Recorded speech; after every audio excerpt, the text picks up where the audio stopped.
Welcome, welcome. I don't know what the protocol is. I don't even know if this is a tag, but on Instagram I found this template by Shadow Booker and I thought it was a great prompt for me to ask my followers and my friends what I should read this year.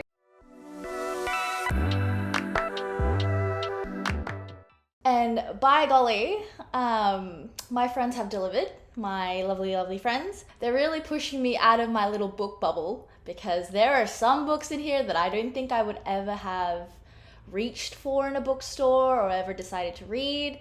There are books for self-help, there's books that are memoirs, there are fantasy, of course, someone had to give me fantasy, books about LGBTQ community, and so much goodness in these recommendations. So I think what everyone's doing is that you read one of these recommendations a month. And I decided to play fair. I was just gonna put like the names of the books into this jar and then pick them out every month. So without further ado, let's get started on this 12 recommendations by 12 friends. So if you don't follow me already, I am at dearestjillian_journals, and that's where I found my first recommendation from @MervReads, and she suggested, obviously, The 7 Husbands of Evelyn Hugo by Taylor Jenkins Reid. Obviously, this has been read by everyone besides me, but I'm very, very excited to read this. Evelyn Hugo is an old Hollywood legend. We follow her relationships with her 7 husbands, how she rose to fame, through the eyes of a journalist, I believe. There also seems to be a relationship with the journalist and Evelyn, but that's, I guess, the whole plot line to it. I don't read a lot of historical fiction, so this will be interesting. And I already know I'm gonna love it because everyone loves it. And the second book that I have been recommended is The Duke and I by Julia Quinn, which is the first book in the Bridgerton series, and it was recommended by my friend Nadia from Twitter. Yeah, I believe it's the same show as the one on Netflix, but I'm pretty sure there's more books, and I don't think the Netflix series follows all the books. So this book is a romance set in the 1800s in Regency, London, and the book, I believe, is a fake relationship kind of trope between Daphne, the main protagonist, and the Duke. So I think there's going to be some steamy scenes in there. Just to preface, I have some of the physical books, but I plan to read some of them via Audible or some sort of audio listening stream.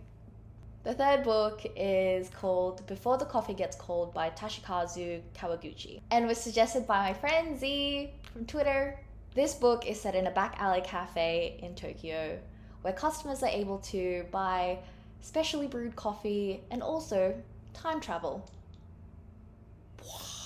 However, the catch is that they must come back before the coffee gets cold. We follow 4 main characters who visit the cafe, owned with their own individual needs to revisit the past. The concept of this book sounds so cool and so gorgeous, but I just know that it's going to rip my heart into pieces.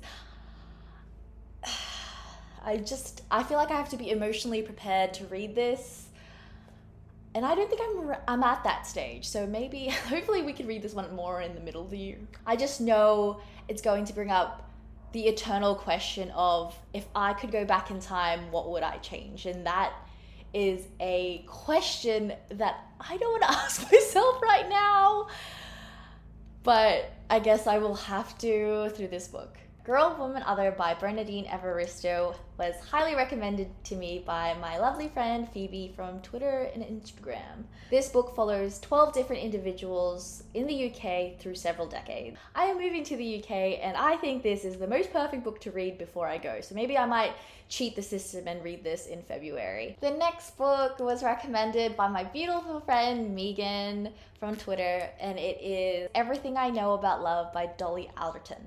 Just through the title alone, you can tell that it's going to be filled with embarrassing moments, heartbreak, humorous moments, and the happiness sprinkled in between. It just sounds like such a soulful book, and one that is probably very relevant for me as someone who is in their mid-20s. Yeah, I think, again, another book that will be entertaining yet very insightful. Here's Dark Materials by Philip Pullman, but I will probably only read The Northern Lights, which is also known as the Golden Compass in North America and other countries, which I didn't know. And this was recommended by my friend Ashley. I'm finally reading it, gal. This book follows a girl named Lyra who is on a hunt to find her friend Roger across parallel universes in Antarctica, I believe, or the Arctic. But what awaits her are witches, polar bears in battle, and a destiny that is beyond what she could ever imagine. And that sounds so magical, and I cannot wait to read it. I have never actually heard of the Cemetery Boys, and I'm glad Atmerv Reads again suggested this one because I have never heard of this kind of story before. This book is about a trans boy who is trying to prove himself to his conservative Latin family. Not only do we tackle family relationships, cultural boundaries, we also tackle some paranormal activity, which seems so strange, but so cool. I cannot wait to read it. So yeah, thank you Atmerv Reads for suggesting me 2 books. Project Hail Mary by Andy Weirs was suggested to me by Van from Twitter and a longtime friend. I just know from the cover of this book I would have never picked this up, but this is the beauty of this tag template thing, is that I am pushed out of my little comfort zone. She also recommended that I should listen to it rather than read it, so I will be doing that. Project Hail Mary follows Rylan Grace, a middle school teacher / astronaut, as he wakes up from a coma. Follow Rylan Grace as he begins to remember his mission off-world, in which he was sent to reverse solar dimming, an event that could potentially kill all of humanity. This book sounds intense. Sounds like a thriller, sounds eventful. I'm very excited. And I just finished reading Dune and I'm really in that sci-fi high, so I'm here for it. Next we have a very heavy book, which is When Breath Becomes Air by Paul Kalanithi. And this was suggested to me by my friend Meyer on Twitter. I am very nervous to read this book. I don't tend to read emotionally heavy genres and books purely because I find reading more for entertainment and for fun. But I think this book will give me some insight and some life lessons.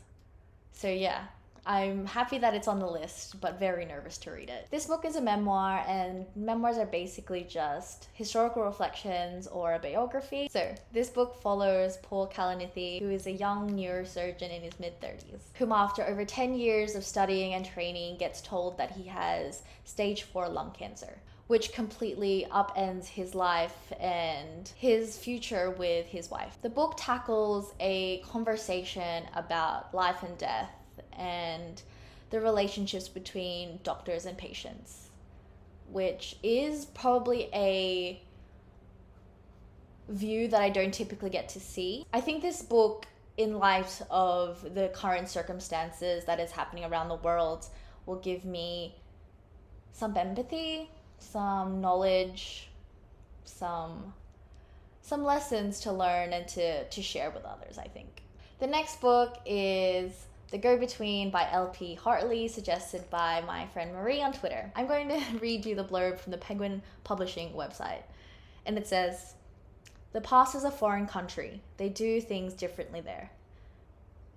When one long hot summer, young Leo is staying with a school friend at Bradham Hall, he begins to act as a messenger between Ted the farmer and Marion, the beautiful young woman up at the hall.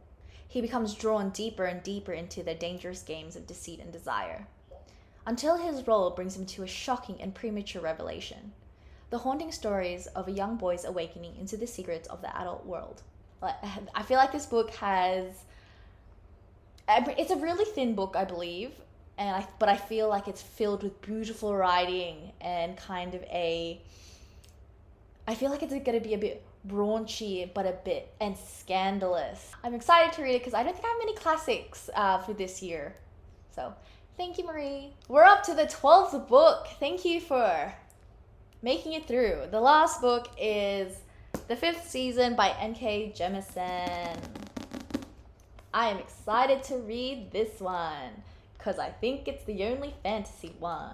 This was not suggested to me by a friend per se, but a booktuber, which is Leonie by the Book Leo. That's not cheating, right? I just had a space to fill. I didn't have enough friends. So if you want to be my friend and recommend me more books, check out my socials down below. Let's talk. Let's exchange ideas and recommendations. Thank you. This is a jam-packed fantasy novel and series. I think it is a trilogy. And it's a point of view that I've never come across in a fantasy series. We are described a red rift that is ripping across the heart of the lands. And we follow a woman who is looking for her child in a desolate and war-torn land. This is all I know about the book. I kind of don't want to know more. I kind of want to just jump into it blind and enjoy from there. Hello. Sorry to interject, but I realized whilst editing that I completely forgot a book and there's only 11. So I'm going to talk about the 12th book that was recommended to me by Book Horror 4. I think it was on Instagram or Twitter. But they recommended me any book from the Brown Sister trilogy. And when I went to my local bookstore, Take a Hint, Danny Brown was the only one there. So, Take a Hint, Danny Brown, it is a fake relationship romance novel where Danny Brown, who is a PhD student who knows what she wants, and security guard Zafir Asari, and their paths cross from like a fire drill gone wrong, and the security guard ends up saving Danny Brown, which thus begins their fun and mess, I assume. So yeah, I am looking forward to reading this because, again, I don't read much contemporary romance. So yeah, back to your scheduled video. Bye. So that's it. That's all 12 books for this year. If I were to recommend you one book, and I'll be your one friend, is to read Cinder by Marissa Meyer. I read this quite a while ago, but I still think about it to this day. It's basically a Cinderella retelling, and it's so good. It will get you out of a reading slump. It's so easy to read. I'm pretty sure it's a middle grade, I believe, or a young YA fantasy novel, and no matter who you are, no matter how old you are, you will love this book. It's just well thought out, well written, and such an entertaining series. There's 4 of them. So yeah, my recommendation to you is Cinder by Marissa Meyer. Thank you guys for watching. Please subscribe and check out my socials. Let's be friends. And I will see you guys another time. Bye bye.